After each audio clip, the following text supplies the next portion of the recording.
এখন আমি আছি নাদাঘাটি। এই জায়গায় শুধু চর আর চর, এমন একটা জায়গায় যে জায়গা চর ছাড়া কিছু নাই ভাই। রাস্তাটাও চর, মানে রাস্তাটাও বালু দিয়ে ভরা, সাইকেল দিয়ে আসা যায় না। আমি সাইকেল নিয়ে আসছি যদিও। সো জায়গাটা আমি যদি আপনাদের একটু দেখাই পিছন ক্যামেরা দিয়ে, তাহলে বুঝতে পারবেন কেমন। জায়গাটা হচ্ছে এরকম, এই পাশে নদী, সামনে কিছু মানুষ নৌকা দিয়ে নদী পার হবে, এখন ওই পারে যাবে। আর এইবার শুধু নদী আর নদী, আর এই পাশ দিয়ে রাস্তা, বুঝছেন? এই পাশ দিয়ে রাস্তা শুধু আপনার হচ্ছে বালু আর বালু দিয়ে ঘেরা, আর আশেপাশে শুধু খেত।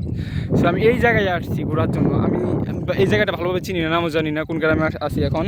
বাট এখান থেকে প্রায় 5-6 কিলোমিটার দূরে কাপের গ্রাম থেকে আমি এই জায়গায় আসছি। সো কাপের গ্রাম আমার সেই জায়গায় মামার বাড়ি, বোনের বাড়ি। সো ওই জায়গা থেকে আমি সহজে এই জায়গায় ঘুরতে আসছি। বাট আমি আর রাস্তা ওই দিক যাইতে পারতেছি না। সো আর যাওয়ার ইচ্ছা নেই এখন। সো আমি অন্য রাস্তার দিকে মুভ করতে যাচ্ছি এখন। সো চলে যাওয়া যাক এখানে না থাকি, কারণ ওই দিকে যাওয়া যাবে না। এই জায়গা দেখলাম, জায়গাটা ভালোই ছিল, বাট এখন গিভ আপ করতে হবে এখান থেকে। সো এখান থেকে যাওয়া যাক এখন, লেটস গো।